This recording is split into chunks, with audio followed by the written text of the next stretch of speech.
नमस्कार, मेरा नाम है ओम प्रकाश यादव और आप देख रहे हैं वॉइस ऑफ रिपब्लिक। एक कहावत है, आंख बंद डिब्बा गायब। इलेक्शन खत्म हुआ, सरकार बनी और इलेक्शन में जिन उद्योगपतियों ने अपने पैसे लगाए उसकी वसूली का कार्यक्रम शुरू हो गया है। जी हाँ, हम बात कर रहे हैं मोबाइल कंपनियों द्वारा बढ़ाए गए टैरिफ और उसके कारण भारतीय उपभोक्ता पर पड़ने वाले आर्थिक बोझ की। आपको बताते चलें कि 3 जुलाई 4 जुलाई से लगभग 3 और 4 जुलाई से जो इस देश की 92% मोबाइल कंपनी है, जिसमें जियो, एयरटेल और वोडाफोन और बीएसएनएल का अब शेयर बहुत कम रह गया, उसका लगभग 25% टैरिफ बढ़ा दिया गया अचानक। इसके कारण इस देश में 104 करोड़ मोबाइल यूजर्स पर प्रति वर्ष लगभग 34,824 करोड़ रुपए का अतिरिक्त बोझ पड़ गया। जी हाँ, और मजेदार बात यह है कि इसके लिए जो टेलीकॉम की एक और अथॉरिटी बनी है, ट्राई उसको बोलते हैं, टेलीकॉम नियामक प्राधिकार, जिसकी स्थापना 1997 20 फरवरी को पार्लियामेंट के एक्ट द्वारा हुआ था, उसकी न तो सहमति ली गई और न ही उससे पूछा गया, जबकि इसकी स्थापना ही इसलिए की गई थी कि ये उपभोक्ताओं के हितों की रक्षा करेगा। इससे स्पष्ट होता है कि इन कंपनियों ने चुनाव में अपने धन लगाए और उससे आपकी वसूली होगी।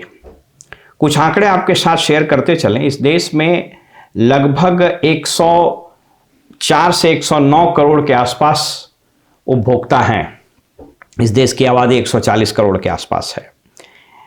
ट्राई की एक रिपोर्ट के अनुसार 92% शेयर अब ये प्राइवेट कंपनियों के हाथ में है, जिसमें मेजर प्लेयर जियो है जिसका 46 करोड़ उपभोक्ता है, एयरटेल जिसका 37 करोड़ उपभोक्ता है, और फिर वोडाफोन, आइडिया का थोड़ा है, और बीएसएनएल तो अब नाम मात्र का रह गया, उसका शेयर मात्र 8% के आसपास है। जबकि याद कीजिए कि एक समय बीएसएनएल ही इस देश पर राज करता था, सरकारी कंपनी थी। ट्राई के एक रिपोर्ट के अनुसार ये कंपनियां प्रति व्यक्ति 152 रुपया 55 पैसे का फायदा कमाती है।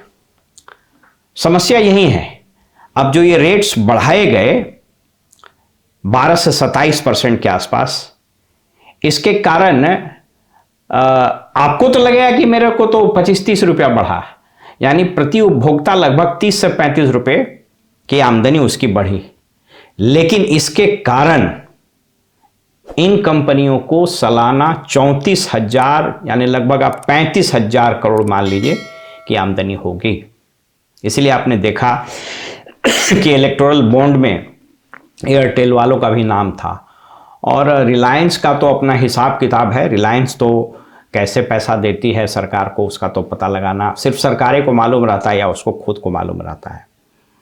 और सबसे हैरान करने वाली बात यह है कि ट्राई और भारत सरकार यानी मंत्रालय ने एकदम साफ पल्ला झाड़ लिया और कहा कि स्थिति इतनी भयानक नहीं है कि हमको इसमें इंटरफेयर करना पड़े। जबकि अर्थशास्त्री ये मानते हैं कि ये जो भारतीयों पर और उपभोक्ताओं पर जो लगभग सालाना 35,000 करोड़ रुपए का अधिभार एक्स्ट्रा बर्डन पड़ा है, इसके कारण महंगाई के दर में भी लगभग 0.2% के आसपास वृद्धि होगी।